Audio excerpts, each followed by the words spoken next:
Hello and welcome to Steam Powered PD. We are starting up again on a nice Monday. Hopefully some of you have your power back. I know there's a lot of people in Central Maine who do not. We just got ours last night, so I was able to post a video on Friday that I created, but it was not able to post that until today. So if you haven't had a chance to look at that, if you're in the district, rsu19.info or outside, steampoweredlearning.org.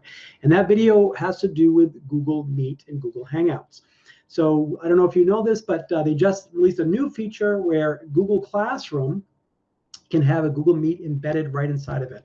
We did a tutorial just on that purpose, how to fix that and how to address that. And what you can do is you basically go into settings, turn on Google Meet, and that way any students in your class will be able to join that Hangout. Again, you as the teacher have to be in there or the host, and then when you leave, your students will be kind of kicked out as well. So that really takes care of that management component.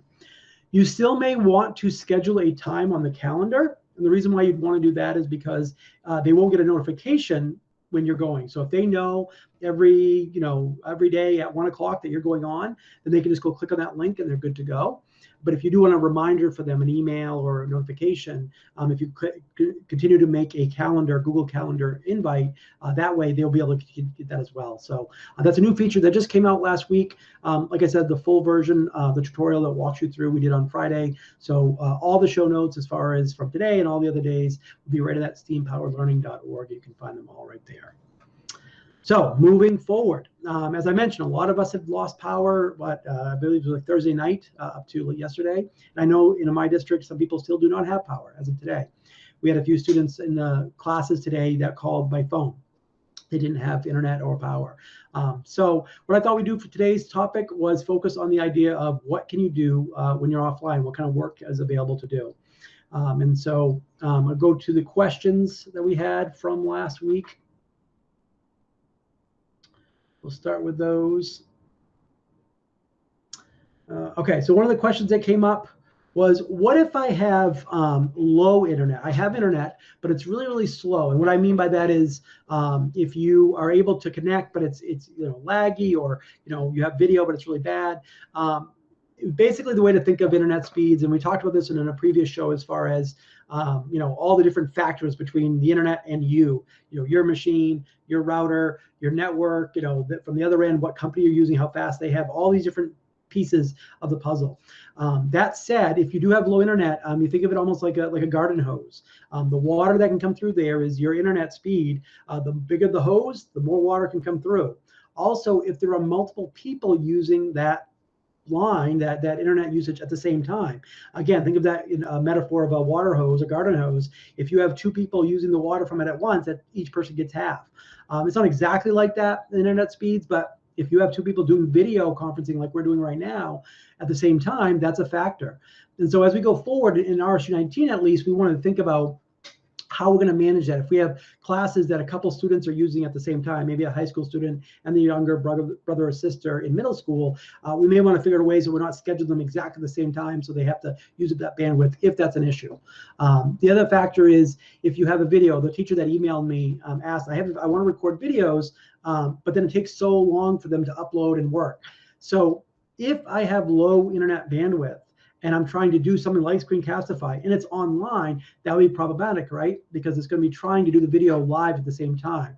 So what we're going to talk about today is ways to kind of mitigate that, either low bandwidth or no bandwidth. If you're offline totally, what does that mean and what does that look like?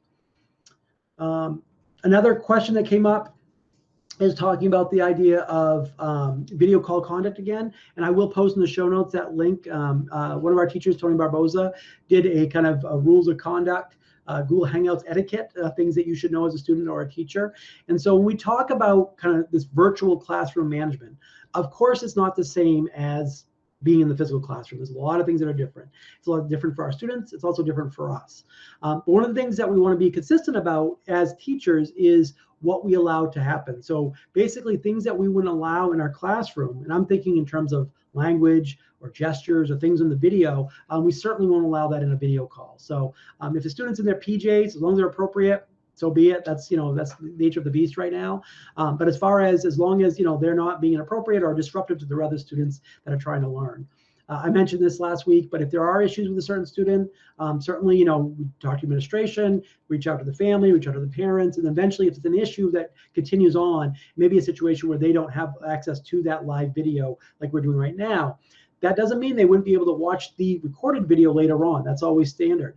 But it would just be a matter of them not being able to handle that responsibility of being in the live call. All right.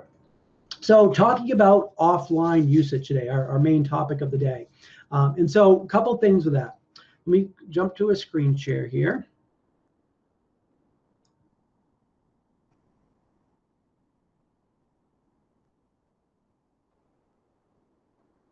Okay, the first thing I'm going to talk about is comparing what's called backup versus sync. So when you back up your data, okay, it might be your computer, it might be maybe a hard drive. A backup is something that you're going to do. Hopefully it does it a lot, meaning it's doing it pretty much every day, little by little, adding to it, and it's being stored somewhere off-site. There's 3 rules of thumb that they use for backing up.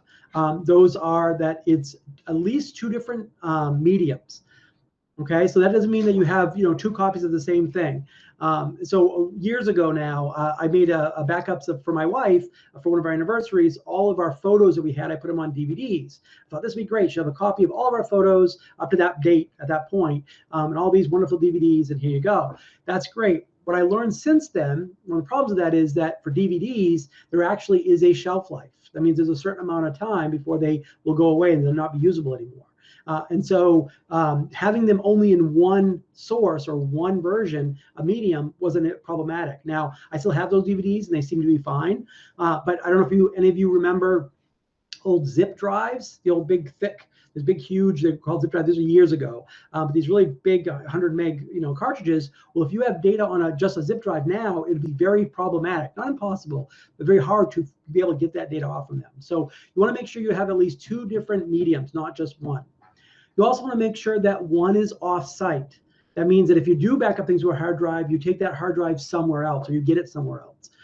And what that means basically is my situation, and what I would recommend to most people is just have it virtually updating somewhere else, somewhere online. So it's not, you don't have to think about it, you don't have to remember it, but if something happened, the reason why you need it off-site is if you have your backup right next to your computer and something happens and the house burns down, God forbid, and you lose your computer and your backup, you're no better off than you would by not having a backup at all. And finally, one of those backups that you're having, they're done automatically, that you don't have to remember them. You're not thinking about, oh yeah, I have to go click this button to make it back up. So there are a number of different services out there that do this. They usually cost, I don't know of any free ones that are really worthwhile as much as, unless you're doing it yourself, unless you're really good about reminding to do that. But most of them, there's one called Backblaze, there's one you might have heard of before called Carbonite, and Google offers their own version of this. And again, they're not crazy expensive. We're talking a couple dollars a month. And the way to think about that is, if you lost everything right now, all your data on your computer gone, poof, how much would you pay to get all that back? $1, $10, $100? Like if you have your photos of your baby photos of your kids, and that's the only place they're stored, you would pay a lot of money to get those back. So it's worth usually those couple dollars to have that backup set up.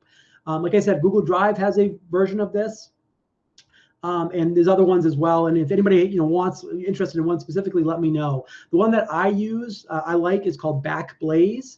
Backblaze. And the reason why I like that one, it allows you to do multiple hard drives, not just one. A lot of them, like Carbonite, allows you to do one hard drive and it will back it up. But if Backblaze allows you to do multiple, so I can plug a bunch of them into my computer and back them all up at once. When I talk in terms of backup, that means that it is backed up somewhere, but I'm not accessing that data very frequently, if ever. Like I'm not running on, oh, I need that file and jumping and grabbing that file and pulling back again. It is a backup that I only would access or use in an emergency. If my computer totally died and I wanted that entire hard drive back, that's what they do is they actually send you a physical hard drive with your data on it. And it costs a little bit of money. I think it's like $50 for them to mail it to you and you get the physical copy. So that would be only in a total emergency. But every day it just backs up just the things that have changed since yesterday. So it's not doing a full backup of my entire computer. It's just doing little changes little by little. Different than syncing. Syncing means that it's copying files from a computer online and they're keeping them in sync. and I would access them very frequently. Like, oh, I got to change this document, I got to change that document, or whatever. So it is a copy, but it's not a backup where it's backing up somewhere else totally. So it's worth mentioning, kind of distinguishing between those two things, how those work, backups versus syncing. Most of the stuff that you're doing right now, if you're using Google Drive, you're syncing. And what I mean by that is that the files that you're working on most likely are not on the computer itself. They're not on the computer in front of you. The good thing about that is if your computer died right now, you could walk over to a different computer, log in, and all your stuff would be there. Your data is stored on their servers, on Google servers, somewhere else physically in the world. One conversation I had with a Google engineer years ago now, they said that your data is co-located 3 places around the world. And the reason why they do that is if something happened at one of those locations, some natural disaster or whatever, there's 2 other places that have backups of that data. Now, that's great 99% of the time. The 1% of the time that it's not great is if you do not have internet access, right? If you have no internet access, how do you get to your stuff? And that's where the offline piece comes in. So if I go over to the next link, again, these are the show notes right here. And so if you haven't seen that, you can go to your steampoweredlearning.org and you'll see the link right there. So we're on today. Today is 4/13. Scroll down, the backup versus sync. There is an extension that you can add. It's called the Google Drive offline extension. It looks like this. Okay, if you just Google that, Google Docs offline extension, you add it, and what it will do once you've added it, it means that it will have offline copies of your data onto your machine itself. Now, this is on by default if you have a Chromebook. If you have a Chromebook, one either from the district, or if the students have one, by default it's already working. One issue there can be is just drive space. Most of the Chromebooks that we have, I believe, are 32 gigs. Some of them are a little bit more, some are a little bit less, but generally speaking, the 32 gigs big. So that will have offline backups of those pieces, of those documents or slideshows or spreadsheets. Now, if you work offline and working on something, obviously it's not synced with somebody else until you go back online again. When you get back online, it will resync that information back up, and so it will resync with whoever you're working with. The other thing I like to do, you can't create a new Google Doc or Google Slide or spreadsheet or whatever offline. While you're offline, you can't create a new one. So one thing that I'll do is I'll create a handful of ones that are just placeholders, like 2 of each, 2 docs, 2 slideshows, 2 spreadsheets, and I'll create them in a folder just kind of to store it there. So if I ever am offline and I need to work on something new, I'll have a blank one I can just work on. And then when it comes up to a new, online again, it will resync up.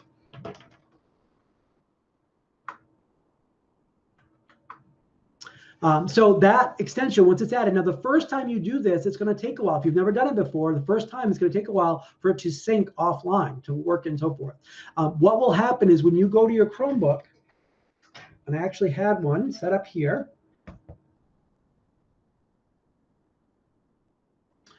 So when you go to your Chromebook, and if you're offline, so right now I have my Chromebook, and you see the little dinosaur guy, so that means I'm offline. I have no internet access.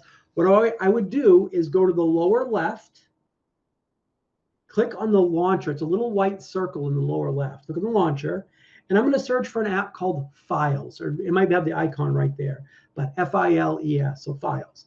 Now in there on the left side, you'll see it says Google Drive, and I can find one that says offline. These are the offline documents that you've already synced that you can keep working on. So if you have a Google Doc, you've already done this before, and you can't do this if you're offline. You have to be online first to sync it offline, and then it will stay there. And then when you go offline, you can work on it and change things and add things, subtract things. When you're online again, it will resync up like it was before. So if you have an issue, like I said, with your offline and you need to work on stuff, that's one of the issues. The other thing that will happen, and we talked about this, I believe, last week when we talked about Google Drive, if someone shares a document with you, okay, so someone created a document, they shared it with you, you can look at it, you can work on it, but it's not actually added to your drive. That's where at the top, let me see if I can find a document here. I'm going to share one. Okay, I'll create a new document. It's a new blank document. So this is a sample doc. And I'm going to share this with somebody else. I'm going to share this with my other account, my placeholder account. Okay. So right now, this is already going to be synced with my other account. I'm going to jump to my other account. So here it is. Here's my Stuart Den account. Look in my drive here. I'm going to look under shared with me. Okay, so this sample doc was just shared with me. I'm going to open it up. Now, this was shared with me. This account didn't create it. And what you'll notice here in a second, here, there I am, up here on the top, and this is really important, right up here, it says, add to my drive. It looks like a little grayed out symbol of that Google Drive account. That means that I can work on it. I can edit things, I can add things to it, cool, but it's not actually in my offline syncing list yet. If I want to add this to my drive, I click that little icon there, and it will say, okay, add it to my drive. Give it a second and that will go away and I'm all done. If I want to organize it, if I want to, when it's adding it, so now notice how that changed. That icon changed now to that little, look like a folder with an arrow in it. If I click on that, I can now move that into another subfolder if I want to organize it. But that's what that's for. And so now this would sync offline. Well, how do you know if you have the offline sync turned on? When I'm back in my Google Drive, and remember, if I want to get here, I start at google.com, click the little grid up in the upper right, go to Drive. Okay, so here I am. If I want to make sure that I am synced, in the upper right, there's a little gear here. I can click on that, go to Settings, scroll down, and this says Offline. And I can check that box. I'm not going to check it for this account. I don't care about this account right now. But if my other account, if I click on that, it will store it offline. That means it'll take my Google Docs, my slideshows, my presentation, and so forth. It will copy them offline and keep them on my computer. And then if I need to, it will sync them back up later. Okay. The other thing I'll share with you up in that grid here, it says Get Drive for Desktop. So if you're on a Chromebook, you won't see that because, again, it's already installed. That's part of being a Chromebook. If you're on a PC or a Mac or a laptop, this little app right here is a little program that you would install right here, and it would do that same process. It would offline, because the difference with the Chromebook is it's the operating system is Chrome itself, basically.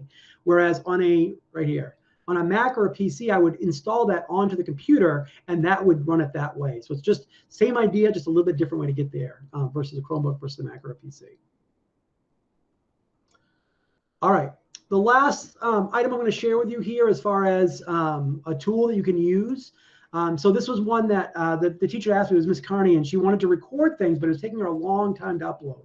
And so this will work either offline, or even if you're not offline, but you just want to record something with your Chromebook and you don't want it to take so long to upload.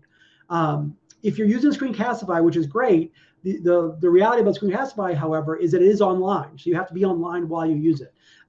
Last time I checked, you can't use Screencastify offline and then upload it afterward.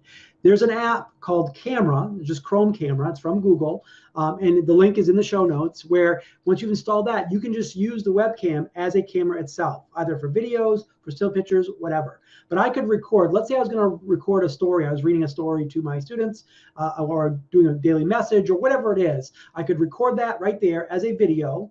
When I'm done, I would take that video, and that's what I could upload to Google Drive and share it from there, or Google Classroom, or whatever I wanted to do with it.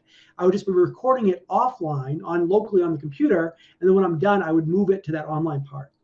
The reason why that would be useful if you have low bandwidth is that you could just say, okay, I'm done recording, and now I'm going to let it go upload. It's going to take an hour or whatever, but I click upload and walk away, do my thing, go have dinner, whatever, come back, and then it's been uploaded, and I don't have to worry about it from there.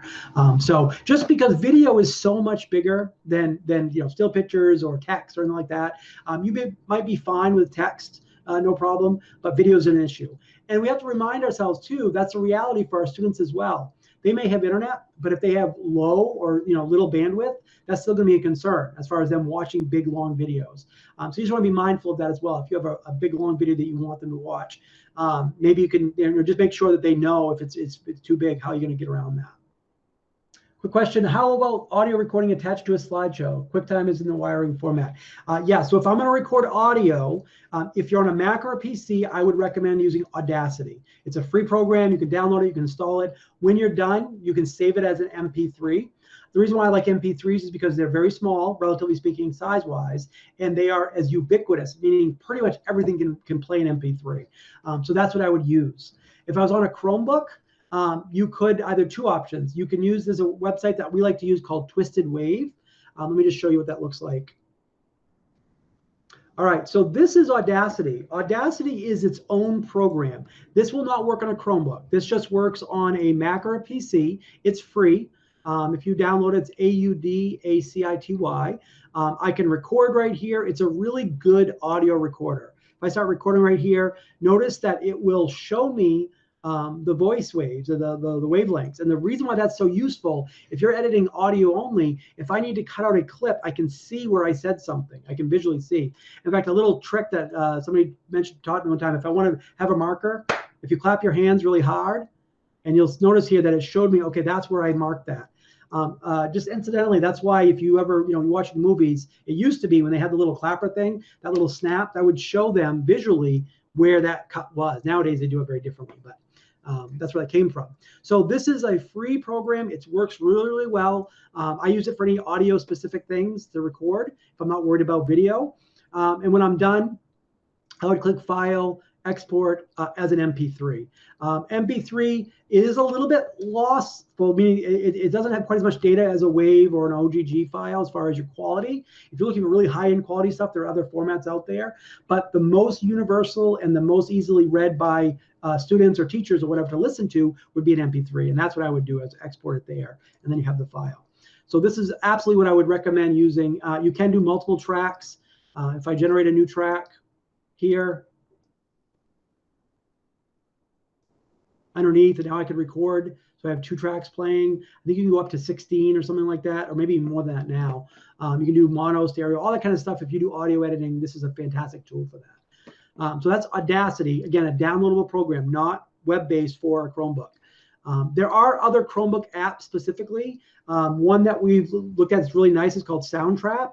The only Soundtrap does cost, and I think that they're doing a free version right now for people. So if that's something that we want to get an education version, I can certainly add that for people. But Soundtrap is a great, it's kind of like, it reminds me a little bit like GarageBand used to be. Again, totally web-based. You wouldn't use this offline, but you can edit, you can add, sound effects, you can add little, musical pieces like beats and instruments and that kind of stuff. So fantastic. But again, this does cost. It is free right now, but it does cost something if that's something that you're interested in getting. And then another free version of something that I would use, and this is what I would use for most of my students because it's free and it's really easy and it's web-based, is called Twisted Wave. So if I do the online version right here, I can create a new document. And you'll see it looks very similar to what we saw before, where it has wavelengths. If I hit record here, allow my microphone, test 1, 2, 3, test 1, 2, 3. So here's the same idea where I can come in here, I can edit. I can, let's zoom out. I can select a certain section here. I can delete that, all that same kind of stuff that you would do in Audacity. But again, it's just web-based. So this would not work offline, but this would work great. And when you're done, you automatically save that to your Google Drive. So if I'm a student and I wanted my students to record something audio only, they could record here, take that audio piece, edit it as they need to, share it directly to Google Drive, and then with me. So it's a pretty seamless way to kind of edit that. One drawback, as far as I know, unless they've changed this, the free version is only up to 5 minutes, or 10 minutes at a time. So that is a factor too. So depending on what your needs are, that may or may not work for you. The last thing is I'll just mention again, this isn't a perfect scenario, but you can still use that camera app for audio only, even though you're recording video, but you can either turn the webcam off and still record, or you could just, if you had to, put a piece of paper over or something. So yes, it's recording video, but you're just recording the audio piece of that. The benefit of video, even just for audio only, is that, again, everybody can hear it. Most people can hit play on a video, and it's already web-based. They can just click play and watch it and not have to worry about that. So that's kind of a way around that and helpful component to that. All right. So hopefully, everybody, let's see, I think I got all the questions and the comments. Again, we talked about, being offline. It's a little bit, it's tough. I think we've determined if there ever was a case of, absolutely necessary components. One is electricity and one is the internet. So I think we found that more than ever. If they've ever questioned whether or not internet's considered an essential service or not, I think it very much is. The last thing I just want to share with you a quick story, and then we'll kind of wrap it up for the day. So long time ago, as some of you guys know, I travel a lot with students, and we do lots of flights, and we go to different places, and we do presentations and so forth.